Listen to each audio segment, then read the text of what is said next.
महाभारत का युद्ध प्रारंभ होने वाला है। दोनों पक्ष कौरव और पांडव युद्ध भूमि में एकत्रित हैं। अर्जुन, जो पांडवों का प्रमुख योद्धा है, श्री कृष्ण से आग्रह करता है कि वह रथ को दोनों सेनाओं के बीच ले जाएं, ताकि वह शत्रुओं को देख सके।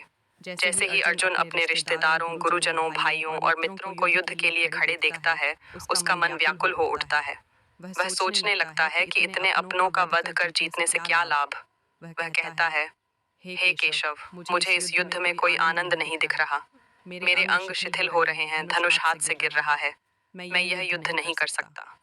श्री कृष्ण का पहला उपदेश। जब अर्जुन मोह में आकर युद्ध से पीछे हटना चाहता है, तब भगवान श्री कृष्ण उसे पहला उपदेश देते हैं। क्लैब्यम मास्मगमः पार्थ नैतत्त्वय्युपपद्यते क्षुद्रम हृदय दौर्बल्यम त्यक्त्वोत्तिष्ठ परन्तप।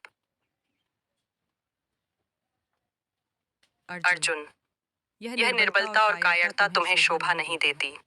यह हृदय की दुर्बलता त्यागो और वीरों की भांति खड़े हो जाओ। यही गीता का पहला स्पष्ट उपदेश है। कर्तव्य से विमुख होना धर्म नहीं है। हृदय की दुर्बलता त्याग कर कर्म के मार्ग पर डटे रहना ही धर्म है। उदाहरण द्वारा समझिए। कल्पना कीजिए कि एक डॉक्टर महामारी के समय अस्पताल में सेवा दे रहा है। अचानक उसके अपने परिवार के सदस्य बीमार हो जाते हैं। अब उसके सामने एक द्वंद्व खड़ा होता है। वह केवल अपने परिवार की चिंता करे या सभी मरीजों की सेवा करता रहे।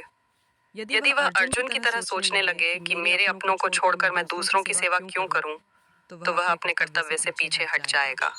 लेकिन यदि वह श्री कृष्ण की तरह सोचे कि कर्तव्य सबसे ऊपर है, भावनाओं से कमजोर होकर पीछे हटना सही नहीं, तो वह सही निर्णय लेगा।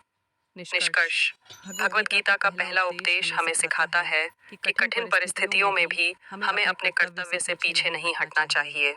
जीवन में बार बार ऐसे मोड़ आते हैं जब भावनाएं रास्ता रोकती हैं, लेकिन तभी श्री कृष्ण का यह संदेश याद रखना चाहिए।